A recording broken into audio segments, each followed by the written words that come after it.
After those beginning months, life began to change. Not to say it was a lot easier or always easy, but it got better. Every day became a learning experience. Every day in another culture, you're going to learn something. My first impression was that people are extremely friendly. They greet you when they pass you in the hallway, even if they don't know you. That was very different from where I came from. But coming to graduate school is an environment where there are a lot of foreign students. There were Indians, Chinese, you name it. So that was quite a change for me from the homogeneous society where I came from.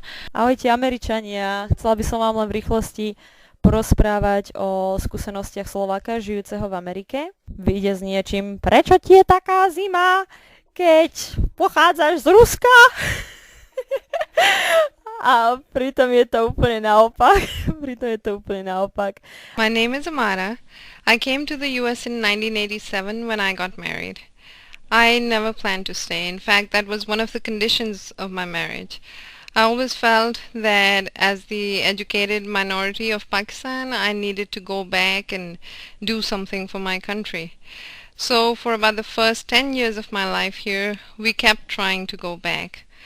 Until finally I decided we had to stop trying. My kids were in school, second grade and kindergarten, and I needed to make a life for them, with friends and I guess surrogate families.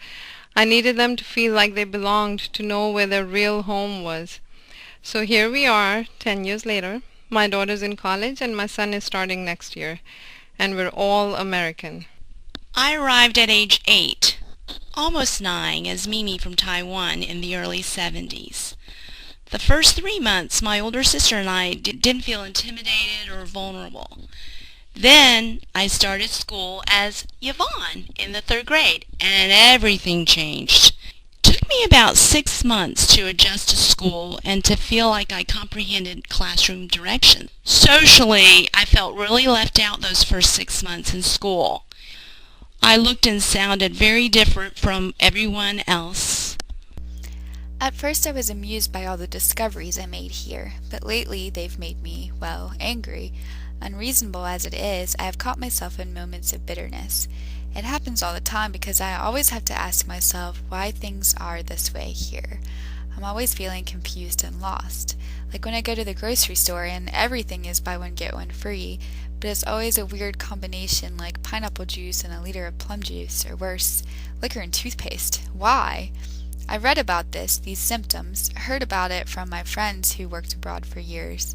It's some kind of whiplash which comes along with living abroad in extremely different cultures, wherein you just turn into a hater of everything around you. I've tried disregarding such weak-minded notions. I mean, I'm not one to let my negative energy get the better of me, especially not around the impressionable kids that I teach. In spite of all this, I must say it truly is an amazing different place over here. But just as any place where you live and work, though, eventually routine takes over and I'm less impressed by the remarkable happenings around me. But trust me, they're still all here. It's just hard, so hard to feel like this sometimes and go on with everyday life, hard when you are the outsider. Bueno, los primeros meses de vivir aquí en los Estados Unidos, después de haberme movido, fueron muy difíciles para mí. El empezar a convivir con otras personas con diferente cultura cambió completamente mi vida.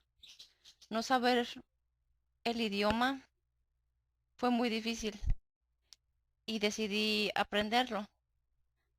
Sabía que era la única forma de subsistir aquí en otro país. Pero definitivamente fue muy difícil para mí el estar lejos de mi familia y extrañarlos. Afortunadamente, el haber conocido a gente americana ha sido muy, muy grato para mí porque he aprendido el idioma y de hecho he aprendido su cultura.